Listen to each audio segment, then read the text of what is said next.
So welcome everyone. I think we are at the hour, so we can go ahead and get started. Welcome to the Tools and Technology Seminar Series.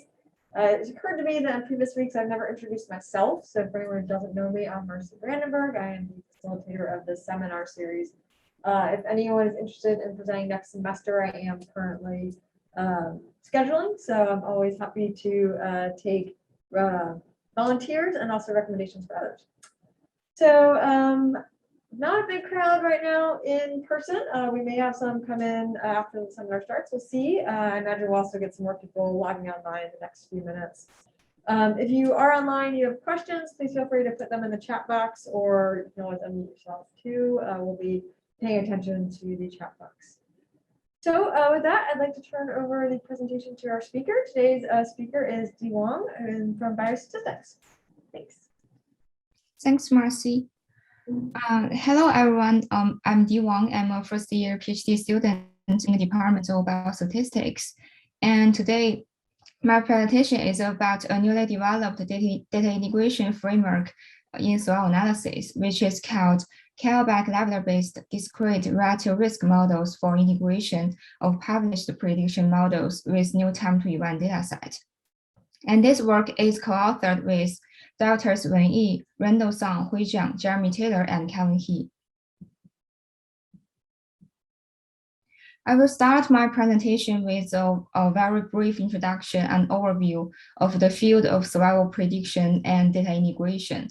Prognosis prediction is one of the important topics in survival analysis.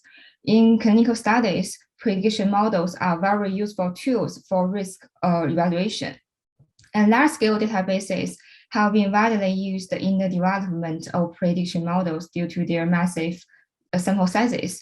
However, those databases only included traditional clinical factors with limited predictive abilities. So that, recently we have the new techniques help us to collect those high-dimensional risk factors, such as the genetics or the ESRD data, which can be used as potential predictors in the prediction model. However, those high-dimensional risk factors are often collected within a small set of subjects. So if we just build a prediction model based on such a small sample size, our prediction model may suffer from low signal to noise ratios or high dimensionality. So to improve the prediction performance on such a limited size of data, some new techniques to incorporating information from external large-scale studies is needed to be developed. Recently, most of the data integration methods, they were developed for the generalized linear model setting. And indeed, there is really little work has been done in the survival analysis. As a motivating example, I would like to mention the study of end-stage renal disease. End-stage renal disease, which is also called ESRD, it is the last stage of the chronic kidney disease, and it represents 7.2% of the entire Medicare budget in the United States. So the kidney transplant is the preferred treatment for ESRD. However, the demand far exceeds the supply, and only 2.9% of instant ESRD patients receiving a kidney transplant in 2017. And even if within those patients who received the kidney, their transplant can fail after a while after the transplantation. And there are some studies show that 20% of the kidneys recovered for transplant are inappropriately discarded, which means those patients, they experience a post-transplant graft failure. That's to optimize the treatment strategies for ESRD patients. One important aspect is to increase the organ allocation efficiency, and also reduce the post-transplant graft failure rate. There has been many prediction models developed for post-transplant outcomes. For example, there is a model called Estimated Post-Transplant Survival Model, which in short is EPTS model. EPTS model was derived using the SRTR kidney transplant dataset. It has a very large sample size that this model is developed based on a subset of the predictors. And previous external validation results show that actually the EPTS score has limited discrimination with a C-index of 0.69. So to improve the prediction performance, new methods for data integration to incorporate those external prediction models from large studies and with the newly collected data set together to improve the prediction results is needed to be developed. That is our motivation to work on the data integration problems. And here we can take a look at a very simple data integration example. So this figure shows that the problem to integrate into external data sources with an internal data set.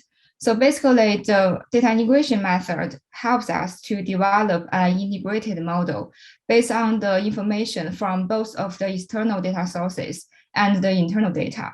However, this problem can be complicated sometimes because in reality, the underlying distribution of the internal data can be very different from what we have in the external data sources. And sometimes we cannot get individual level external data. So it's hard to summarize those information from those individual level data. And besides, those data resources can be very different, in the sample sizes or in the feature sizes, or even they could include different set of predictors. So if we just trivially just combine those data sets together, most of the times it won't lead to a good prediction performance. So that we need to develop a bunch of data integration methods. As I just mentioned, most of the data integration methods were developed in the GIM settings. Conventional integration methods, they require the external individual level data to be available. But due to the restrictions on the privacy, if we directly sharing the external sensitive individual level data is restricted. So many problems, they only develop their data integration method based on they only have the external summary information. However, for those data integration methods, they often have a very strong assumption that the underlying distribution are exactly the same on the external population and the internal population. However, in reality, that assumption is violated for most of the times. If we just ignoring these differences across populations, that can yield substantially biased parameter estimates, and it can also lead to a loss of efficiency in the prediction performance. Recently, several studies have already relaxed this transportability assumption. For example, this author, they developed an imputation-based data integration method under the GIM setting. But even for their method, they still have some very minor assumptions on the distribution because they use the imputation method. And their method sometimes it's hard to extend to a situation that we have a very enriched predictors to be used. And later on, most of the data integration methods, they consider the situation that we have multiple external data sources. So basically, under that situation, the most challenging part for the method is to adjust for the heterogeneity. Heterogeneity among different data sources, if we just ignore their differences, can lead to misleading prediction results. So again, there are still several studies have been developed under GIM settings to accommodate this heterogeneity. For example, they could adjust for this heterogeneity by assigning larger weight to more compatible external studies. However, all of the methods I have just mentioned, they are developed for GIM settings. Really little work has been done in the SWOT analysis. That is because in SWOT analysis, we have sensor outcomes, which is very different from other data types we have for the prediction models. For example, for sensor outcomes, we do not know that within the observation window, we do not know that whether that subject will have an event after the observation.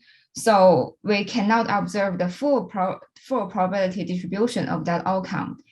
So it is always too more complicated to build prediction models for survival analysis.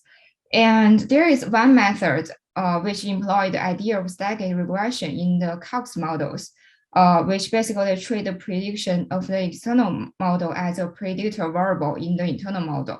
However, because this method it highly depends on the quality of the external model, so sometimes it is prone to model misspecification, and sometimes it will lead to the overfitting issue. Before we move to the method part, I would like to highlight some aspects of our proposed data integration method in the survival analysis. So first of all, our proposed data integration method use a discrete time to event model as the underlying working model. And our goal of our method is that we want to incorporate the summary level prior knowledge gathered from external resources within the internal study. And we indeed to propose a very novel time-dependent KL discrimination information, which could help us to measure the disparities between different discrete survival models. And used as KL measure, we could accommodate the heterogeneity across different external resources. And our method, it is robust to the model misspecification, and our model is also robust under the violation of the transportability. So to introduce our method, I would like first to mention some basic notations in the survival analysis. We use I to denote the index of the subject, and because we consider the discrete time to event models, which means that the event time they are observed on discrete scales. So for time here, we consider use TK to denote the distinct event time, and we use TI to denote the time of event and use CI to denote the censoring time. And again, we use XI, which is the minimum of TI and CI to denote observed time. And we use the CI to denote the covariate vector. This lambda function, it is denotes the hazard function at time TK for the patient I. Before I introduce the general formulation of these discrete time to event models, I would like to mention some reasons that why we choose these discrete time to event models as our underlying working model. The first reason is that in clinical studies, event times are often observed on a discrete scale. So it is a very natural choice for us to use the discrete time to event models to model those discrete events. And the second reason is that discrete model, it has an advantage that it won't cause problems with tests. Test means that more than one subject have exactly the same observed time. If we model those tidy subjects under the continuous models, probably we need to employ some estimators to adjust for those TAD subjects. However, because in the discrete models, our time is naturally discrete, we do not have any problems with those TAD subjects. And the most important reason is that we could observe a full probability distribution under the discrete models, and the hazards of the discrete models can be formulated as conditional probabilities. And I will revisit this point in the further development of the time-dependent KL measurement. So I will introduce the general formulation of the discrete time-to-event models. Here again, this lambda function is the hazard function. And if we consider a general formulation of this hazard function with G as the link function, we could very easily to write out the log likelihood of these discrete time-to-event models. And again, we use G to denote a link function. I will introduce more information about this link function in the next slide. And in the discrete time-to-event models, actually, the coefficient, they consist of two parts. One part is we called eta, it is the baseline hazard. And another part is called beta. It is the conventional coefficients associated with our covariates. And here, we use YITK to denote the at-risk indicator, which means that if YITK equals to 1, which means that this subject I, it is at risk at this time point TK. And we use delta ITK to denote the death indicator.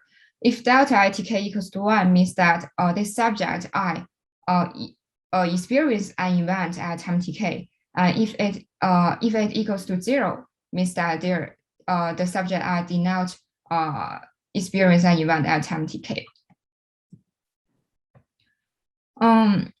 So I would like to still give some remarks of the discrete time to event models. First of all, as the discrete survival models, they can provide a full probability distribution of all of the subjects, and it can also provide a very natural estimate of the patient survival distributions, so that we could use it as an underlying working model to integrate other survival probabilities from external models into our current study. And the second point is, I would like to give a more introduction about this link function G. We have some common choices for these link functions in the discrete time to event models. Probably the most common choice is the logic link, which will lead to a discrete logistic model. And for our future simulation settings, we will also use this logic link as an example link function. And another choice is log link. Log link will lead to discrete relative risk models. The log link is appropriate to model the recurrent event in the survival analysis. And the last link function is called complementary log-negative log link. This link function will lead to the grouped relative risk models. And here is an interesting fact that if we consider the complementary log-negative log link under the discrete time to event models, the coefficients associated with the covariance, which is the beta, it is actually equivalent to a Cox model if we group those continuous time into several intervals. So because we have this underlying connection between the group relative risk model and the Cox models. So if we want to integrate external information from a Cox model, it will be a very uniquely appropriate choice for us to use the complementary log-negative log link. The most important part of our methodology development is the Kullback-Leibler discrimination information. I will first introduce the classical KL distance. So the classical KL distance, it is a measure of disparities between two probability distributions. If we consider two probability distributions P and Q, the KL measurement can be formulated using this formula, which is basically summation over all of the subjects, and this one is the distance between the two probability distributions. And this kind of classical KL distance has already been used in the development of data integration methods under the GLM settings. For example, this is a method called KL boosting, which use the KL distance to incorporate external information to improve the classification of binary outcomes. And another method is called prior lasso. It is a KL-based lasso approach to integrate external information to improve the variable selection for generalized linear models. However, although we have already have some method developed based on KL measurement in the field of data integration, we cannot apply the classical KL measurement in the survival data. Because again, in survival analysis, we have sensory outcomes. And for those sensory outcomes, we cannot observe the full probability distribution. However, the KL measurement, the classical KL measurement, it is developed based on the full probability distribution. So we cannot just directly apply the classical KL measurement here. And if we want to use this KL measurement in our methodology development, we have to define a time-dependent KL measurement uniquely in the discrete time-to-one models. However, there is a very useful fact that if we consider the subject observations in the discrete time-to-one models, actually those observations can be viewed as a sequence of ballooning trails. And using this very interesting fact, we could propose a time-dependent KL measurement for discrete time-to-one models.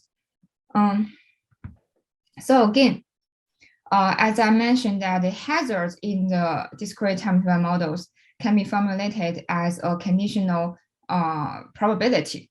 So our development is based on that, the conditional on this subject is at risk at this time, this specific time point tk. So this formula is the time-dependent KL measurement at time tk for subject I. This formula can be viewed as a combination of two parts. The first part is that we conditional on this subject I is at risk at time tk. What is the KL measurement if this subject indeed has an event? Another part is conditional on this subject is at risk. What is the KL measurement if this subject do not have a event at this time point tk? So the proposed time-dependent KL measurement is a combination of these two situations. And indeed, this time-dependent KL measurement, it is a natural measure of the disparities between two hazard functions P1 and P2 at this specific time point tk. And I will also give a more intuitive interpretation of our proposed time-dependent KL measurement.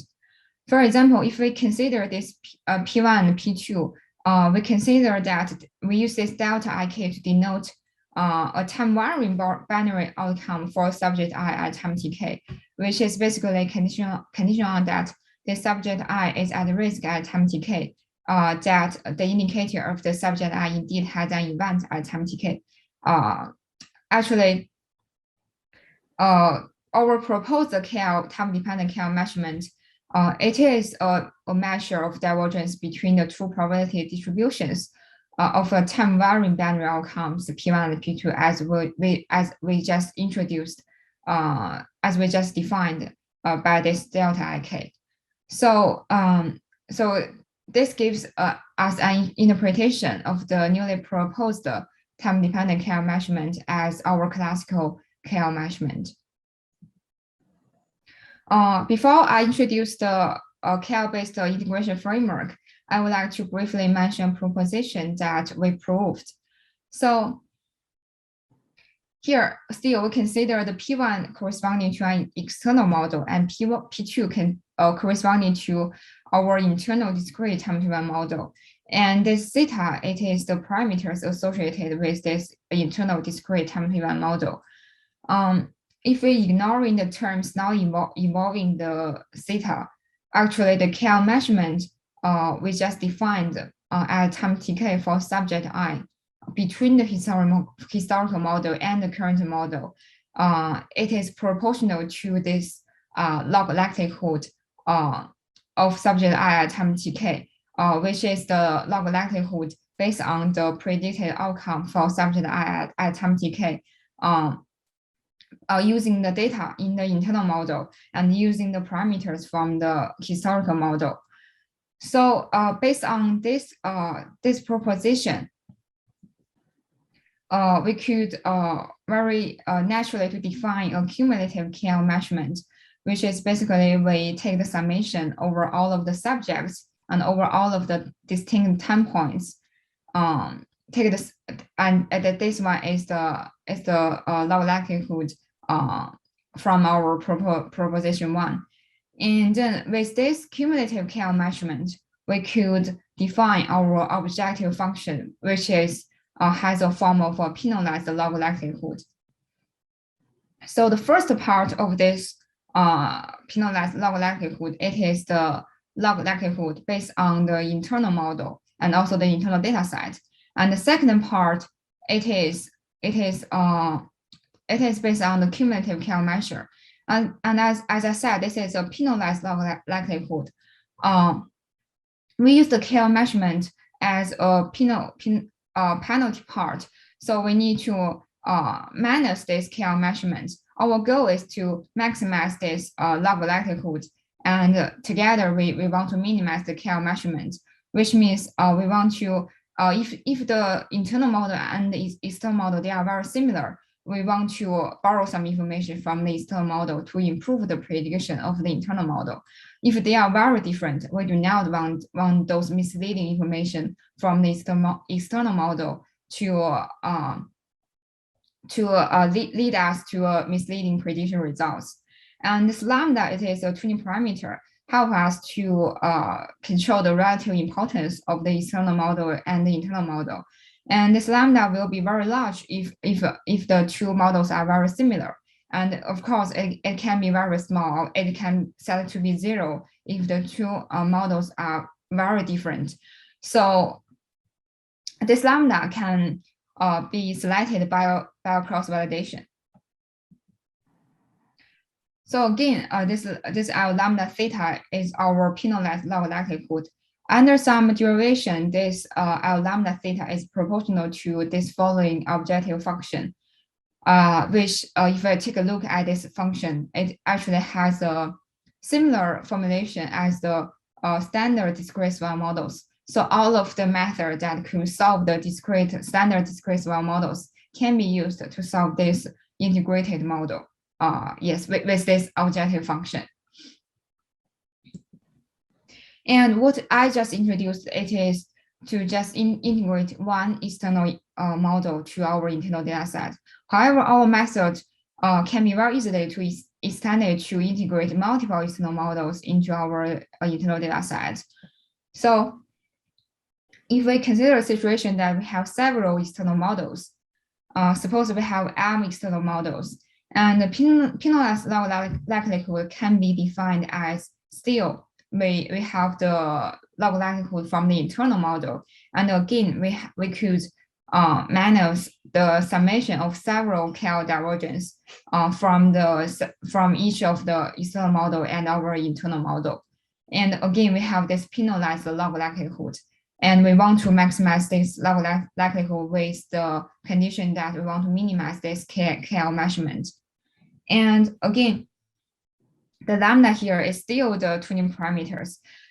This lambda M here could represent the relative importance of each external model and the internal model, and it can also control the relative importance of different external models.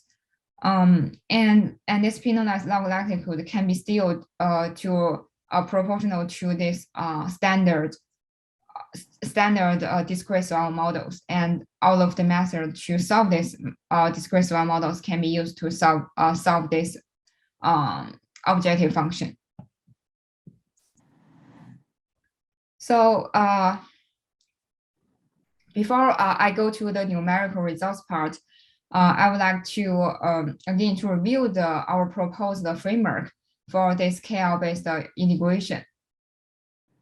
So the input we need is an internal data set we have from the current study, and several external models that derive, it can be like previously published models. It can also be the prediction models developed based on external resources.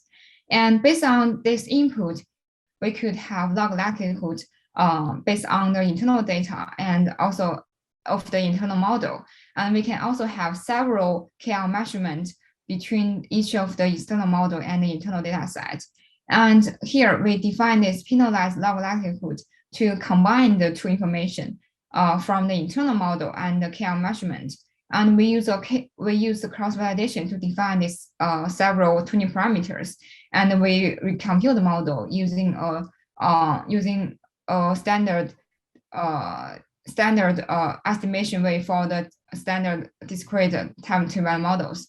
And finally, we get our integrated model. And we use this integrated model to do the further predictions for this internal data for future data sets. I will briefly mention some simulation results we have in this method. So here in the simulation, we consider a setting that we have very limited size internal data, which only consists of 350 subjects, and we have a total of 10 predictors. And the external model, it is estimated from a very large external cohort simulated under the same distribution of the internal data with a very large sample size of 10,000. And yes, 10,000. And then we assume that observed external samples may only contain a subset of the covariates in the internal data set, which means our observed external samples and the external models derived from the observed external samples can be misspecified. And the prediction performance, it is evaluated on an independently simulated testing data set.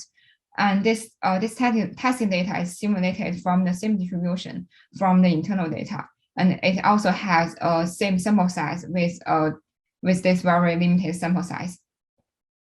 And we use predictive deviance as our evaluation matrix.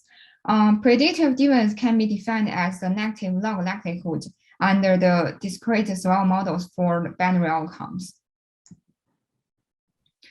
The first set of simulation settings, it is for the situations that we only have a single external model. Scenario A mimics the situation that our external model, it is indeed a very ideal model that we contain all of the information we have in the internal model. However, the scenario B and C mimic the situation that the external model only contains a subset of information of what we have in the internal data set. So those two external models only provide partial informations. Here, again, we use the predictive deviance as our performance evaluation matrix. And here from the left to right, the first one is the proposed KL method. And the second one, it is we just directly apply the external model to our current internal data set. And the third one, it is the local model, which is basically just derived directly a discrete time event model derived directly from the internal data set. And the last one is called static model. It applies the static regression method we introduced in the simulation in the introduction setting. So under all of the three scenarios, we could see that actually our proposed method it achieves a compatible performance or better performance than all of the competing methods. And if we take a look at this training parameter, actually under the scenario where we have very ideal external model, our model tends to select a very large training parameter. And under other settings that we have external model that only contains partial information, our method tends to select a smaller tuning parameter and to adding a smaller weight to the external information. And the second set of the simulation, the second set of the simulation settings is we consider scenarios when we have multiple external models. So again, the scenario D mimics the situation that both of the external models, they are very ideal models that contain all of the informations we have in the internal data set. And E and F, the external models, they only contain some informations. And for the scenario F, actually, this is a situation that even if we have two external models, our internal data set still provides additional potential predictors for the prediction. So for these settings with multiple external models, again, our KL method still have the comparable performance or have the better performance than all of the competing methods. And for the tuning parameter, for the selection weight lambda, we still our method still has a preference for the ideal for the better, or we say ideal external models, and we will assign a smaller weight for those external models only contain sub-informations of the internal data set. And then I will briefly introduce application setting. So again, we can consider on the study of kidney transplant. The external model we use is the EPTS model we introduced in the introduction section. And the internal data set, it is a kidney transplant data set we obtained from a local hospital. And we only have like 498 subjects in this data set for the patients who received the kidney transplant between January 2011 to December 2015. And the failure time is defined as the time from transplantation to graft failure or death. And here we can only consider the first year survival, which means all of the subjects will be censored as the first year after transplantation. And the overall censoring rate was 91%, which is a relatively high censoring rate. If we directly build a prediction model based on this limited set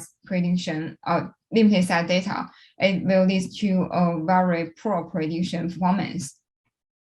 And because that the EPTS model, it was derived from a Cox proportional hazards model. And as we mentioned that the complementary log-negative log link, it is uniquely appropriate to integrate external information derived from Cox model with the discrete time to event models. Here in this application, we applied the C-log-log link.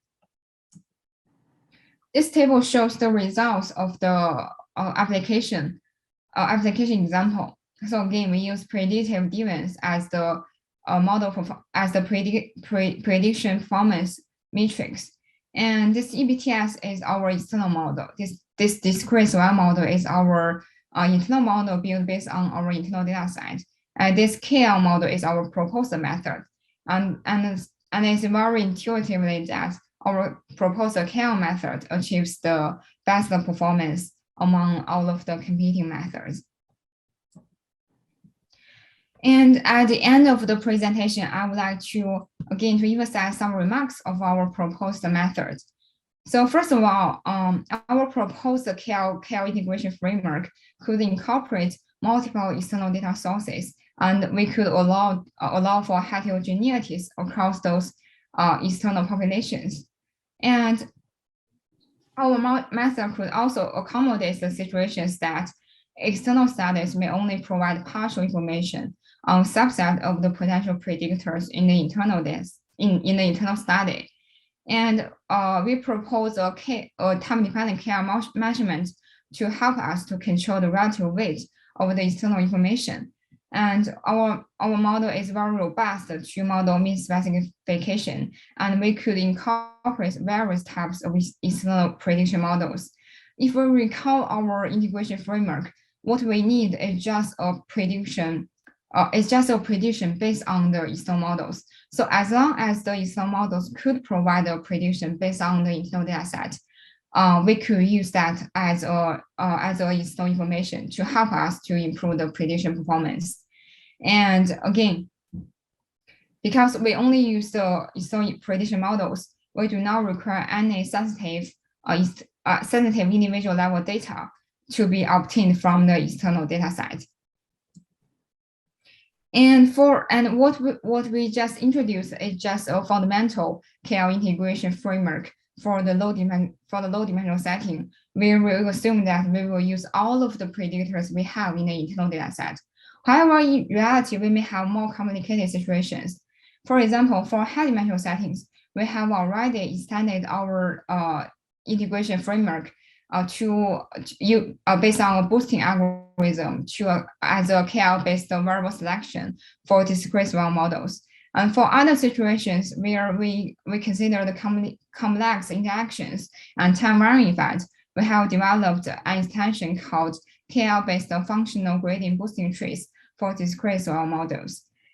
And for our future work, we would like to extend our proposed OKR integration framework to continual timescales. Probably we will develop that integration framework based on COPS models as our underlying working model. Here are some references I mentioned in the slides. And thank you very much for your attention. And I'm very happy to take any questions that you may have.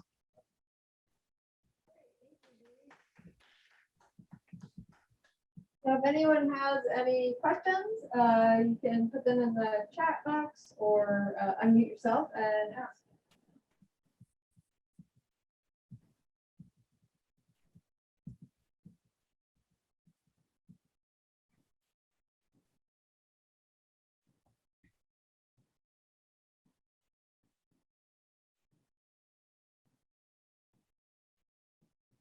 We'll just give it a few minutes in case anyone thinking of their questions or spending a little time typing.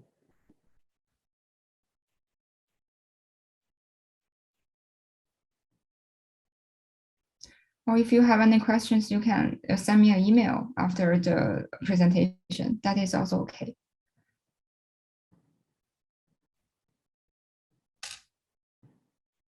A message came in just thanking you for an interesting talk. Oh, thank you.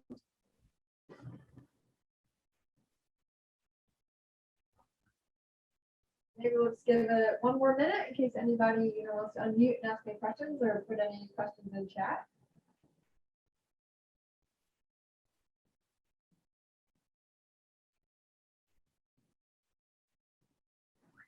Another just thank you for the presentation, enter it in the chat box.